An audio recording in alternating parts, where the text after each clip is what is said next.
Olá! O objetivo do vídeo de hoje é trabalharmos dois tipos de trabalhadores com previsão na CLT, mas que se constituem um verdadeiro contraponto à definição tradicional trazida pelo artigo 3º da CLT. São eles os trabalhadores autônomos, exclusivo, e o trabalhador hipersuficiente. Então, só para retomarmos o conteúdo tradicional, o empregado típico com previsão na CLT, ele precisa ser uma pessoa física, excluindo então a pessoa jurídica da condição de empregado, que trabalhe com pessoalidade, que preste serviço pessoalmente, é um requisito do empregado. Ele trabalha de forma não eventual, ou seja, de forma habitual, excluindo os trabalhadores transitórios, os trabalhadores esporádicos, que trabalham sob dependência nos termos da legislação, que equivale a dizer que trabalham na forma subordinada à subordinação jurídica e recebem um salário, que é a característica da onerosidade da relação de emprego. Bom, então, conforme vimos, o trabalhador empregado, basicamente, ele é um trabalhador subordinado, equivale a dizer que exclui-se a autonomia da vontade. O trabalhador empregado se submete ao poder diretivo do outro sujeito do contrato de trabalho. Pois bem, a reforma trabalhista nos trouxe duas figuras que trazem um verdadeiro contraponto à figura do empregado tradicional. Vamos trabalhar primeiro o trabalhador hipersuficiente, com previsão lá no artigo 444 da CLT, que trabalha basicamente a livre estipulação do contrato de trabalho, permitindo que os empregados livremente estipulem as condições do seu contrato de trabalho. O trabalhador hipersuficiente, nos termos do parágrafo único da CLT, determina que serão reconhecidos como legítimas as cláusulas livremente estipuladas entre empregado e empregador, se esse empregado for portador de um diploma superior e receber dois pisos do benefício, do regime geral da Previdência Social. Então vejam vocês, é considerado um alto empregado, um trabalhador de nível superior, então ele pode livremente estipular as condições do seu contrato de trabalho, permitindo a ele uma autonomia da vontade, o que não é comum nas relações de emprego. A maioria dos autores, dos estudiosos do direito do trabalho, dizem que essa figura,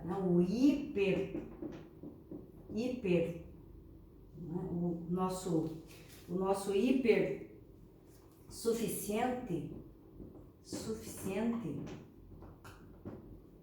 é um contraponto com o nosso empregado, o hipossuficiente. Nosso trabalhador empregado é considerado hipossuficiente, não tem autonomia da vontade. O hipersuficiente, então, ele detém a autonomia da vontade e pode estipular livremente as suas condições de trabalho.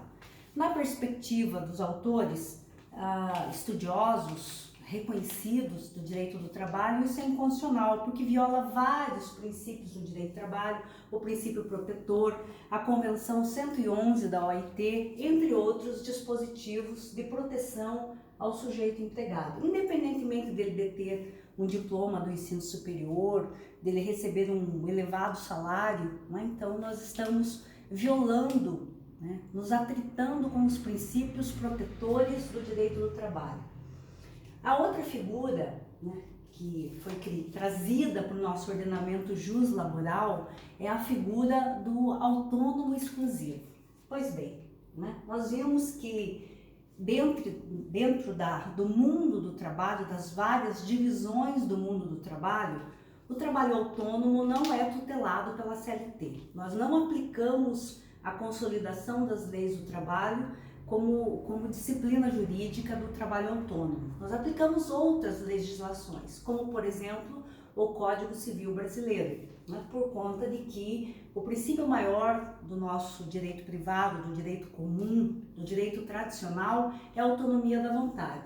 A autonomia da vontade no regime jurídico do direito do trabalho, ela é bem relativizada, né? O trabalhador ele é livre, mas a partir do momento que ele contrata trabalho, outros princípios, né, se tornam muito mais importantes dentro da disciplina juslaboral do que a autonomia da vontade, especialmente o princípio protetor, que protege o nosso empregado hipossuficiente.